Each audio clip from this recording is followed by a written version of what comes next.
I am 22B0801 Nur Shahirah Nabila, and I will be presenting regarding the introduction of Tahsiniyyat.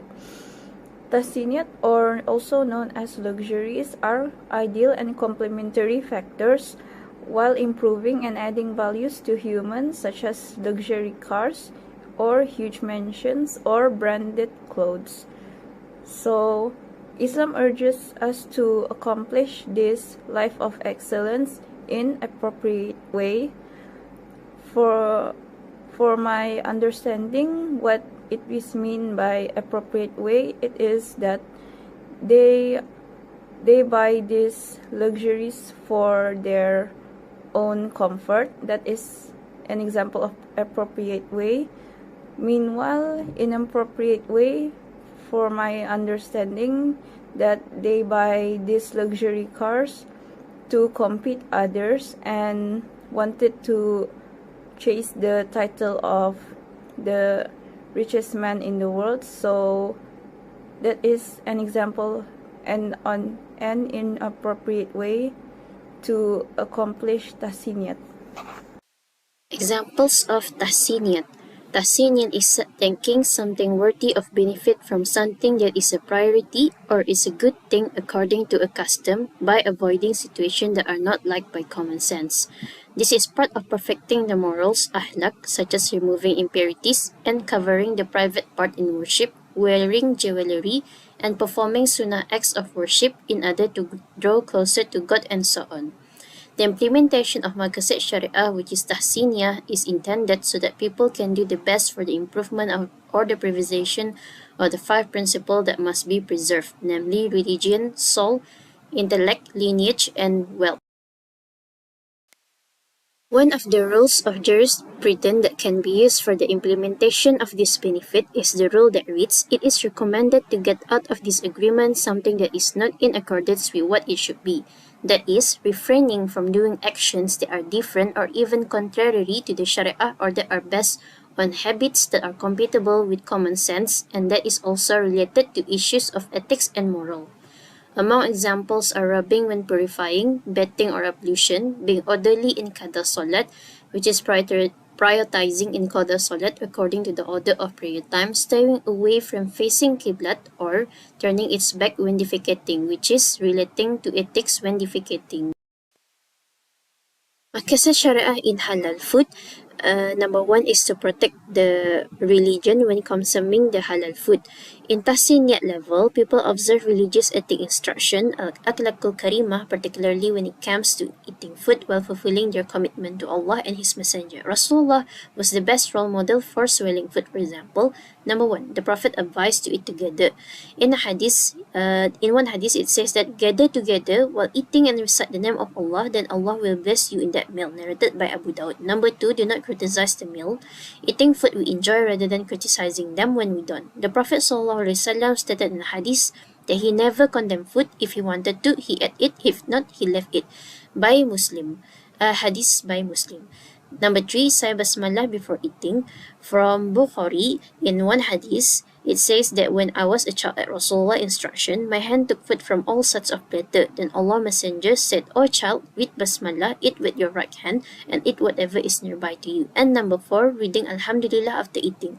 After eating, whoever read Alhamdulillahillazi at'amani haza wa razaqanihi min ghairi hawlin minni wala quwwah will have his previous sins pardoned. Riwayat Al-Tirmizi Al-Abani stated Hasan Hadith. Secondly is to protect the soul. At the Tahsiniyyat level, this is merely about politeness and ethics which will not endanger or complicate human existence. Number 2 is to protect the wealth. At the Tahsiniyyat, avoiding product fraud, in which the avoidance is crucial for maintaining work ethics, for example, between the business and business or between business and consumer. Number 3 is to protect the mind. At the Tahsiniyyat level, it is to avoid all food and beverage product that goes long imagining or consume product that are not useful. Next, I will be presenting regarding Tahsiniyyat benefits that is used in Brunei. Number 1, it is CCTVs. Even though it is rare to find Bruneians to own CCTVs in their own private home, but some do own it as a guard or to spy the person who wants to enter their house.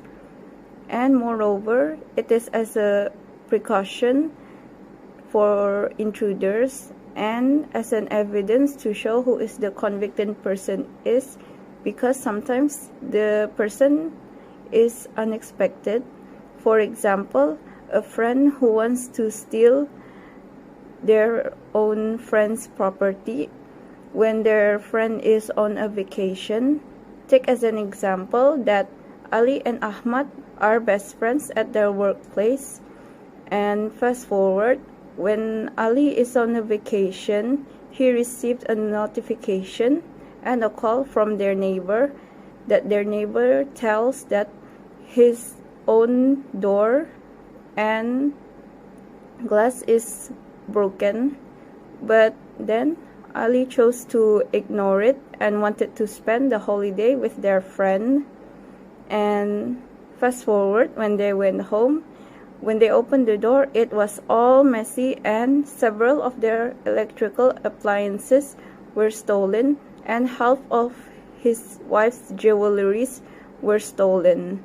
So they have CCTVs in their own private home, right? So when they went to look at their CCTV from day 1 and until day 5 when they were away, on the day 5 they paused because they saw a car with a familiar license plate, and then 10 seconds of the video was shown that is his friend Ahmad that is on their car. So it was really unexpected. So Ali brought this CCTV footage to the police as an evidence. So when they were discussing and investigate, Ahmad just admit that about his wrongdoing, that because he cannot avoid the evidence that was shown, the evidence such as his car, his license plate, and his face was clearly showed on the footage. So we can see that sometimes it is important for the person who he is away from their house, such as working overseas or for a long time vacation, because it is as a precaution to show that there is an evidence such as the unexpected occurrences. So some Bruneians do take this advantage for them to put CCTVs on their own house.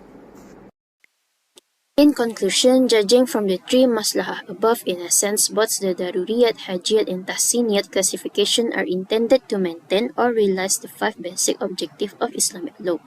However, the importance of its ranking are different from each other. The needs of the first group, Daruriyat, can be said to be a primary need. The second group can be said to be a secondary need, while the needs in the third group are closely related to effort to maintain ethic in accordance with priority and will not complicate, let alone threatening the essence of the 5 objectives.